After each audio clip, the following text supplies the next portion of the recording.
Saan nga ba dapat litisin ang former president na si Rodrigo Duterte? Sa ICC ba, sa The Hague, or sa Korte Suprema ng Pilipinas? Try natin pag-usapan. So naturally, dahil Pilipino siya, okay, at meron naman tayong working judicial system, isipin mo na dapat sa Korte Suprema siya usigin at itry. Diba, anak? So, yun ang natural flow of, yun ang seemingly logical answer, di ba? So, ano ba yung jurisdiction ng ICC? Hindi ba dapat tayo ang maglitis, hindi ibang bansa? Ano bang International Criminal Court? So, ang International Criminal Court, nasa The Hague, Netherlands siya. So, usually, ang mga nalilitis dito, yung mga warlords, yung mga genocidal leaders, no? Karamihan ng mga nalilitis sa ICC is yung mga warlords or presidents or leaders ng mga bansa sa Africa, tulad ng mga bansang Congo, okay, Kenya, yan, Ivory Coast. So kung medyo may alam kayo sa geopolitics and history, no, ito yung mga kabilang sa mga bansa na problematic, yung may mga genocidal na warlords, yung naakusahang gumagawa ng political violence, okay? So, ang kaso ni Duterte, sabi daw meron siyang crimes against humanity dahil yung campaign niya against drugs ay marami daw allegedly di umano na napatay, okay? So, and of course, alam naman natin na hindi na tayo kasali sa ICC. I think we withdraw yung kailan niya ba withdraw? 2011 ba? 2019? Basta withdraw ni Pangulong Duterte ang Pilipinas sa partisipasyon sa ICC.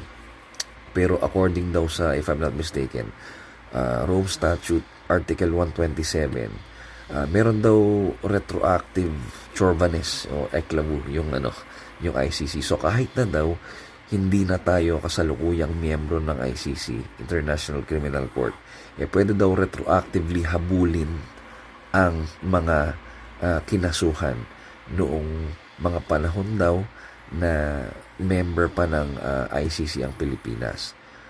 So, pero bakit? Kung meron tayong sovereignty, okay? Kung meron tayong, kung sovereign nation tayo, and at the same time, if we believe that we have a working judicial system, bakit doon? 'Di ba? Bakit sa ICC?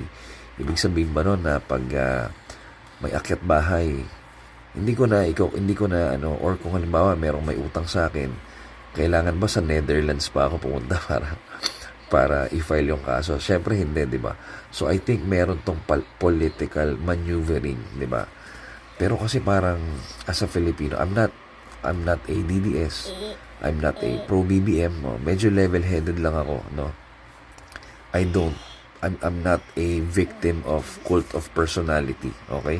So, level-headed lang ako. Kahit gusto kong isang tao, I can still criticize them. So, itong sasabihin ko is, I'm trying to be as level-headed as I can. Okay? So, I think as a Filipino, as a citizen of a sovereign Philippines, I think mas maganda kung tayo umusig kay former President Duterte. Kasi kung sa dahig pa sa ICC, parang lalabas, parang napabilang tayo tuloy ngayon sa bansa tulad ng, hindi naman sa minamalit natin sila, pero the facts are, or the fact is, karamihan sa mga bansang ito, like yung Congo, yung Ivory Coast, hindi nag-work ang judicial system nila kasi nga, parang mga failed states sila. So parang nabilang tayo doon, parang ika nga first Asian president or leader ng isang country na nausig or nahuli at naaresto at pinadala sa The Hague. So parang Philippines #1. So again, I'm not being pro or anti, pero sana mas pride kasi natin na kaya nating litisin ang ating mga sariling criminal allegedly, okay? So parang hindi maiwasan na maisip na may political maneuvering, di ba? Kasi yung mga victims, yung mga family ng victims ng EJK, di ba?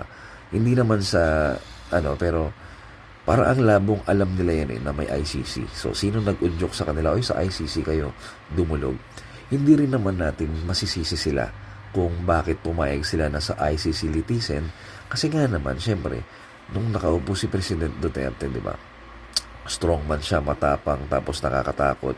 So siguro natakot na rin sila na baka kung sa Korte Suprema or sa korteng lokal usigin si Duterte, baka walang mangyari. So hindi rin natin masisisi kung bakit siguro naisip nila na pumayag na sa Netherlands or sa ICC Litizen.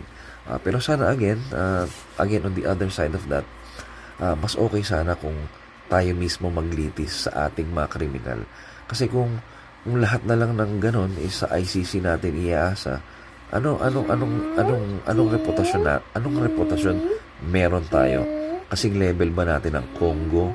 Kasing level ba natin ang Ivory Coast or ang Kenya? Again, hindi sa minamalit natin sa kanila, pero siguro we have a working judicial system pa naman para iasa natin sa ICC yung pag-usik sa sarili nating criminal allegedly. So, yun lang. Okay. Ano masabi mo? Okay, sige yun lang. So, sana ano man yung opinion nyo, lagyan nyo lang sa comments and kita-kita tayo ulit.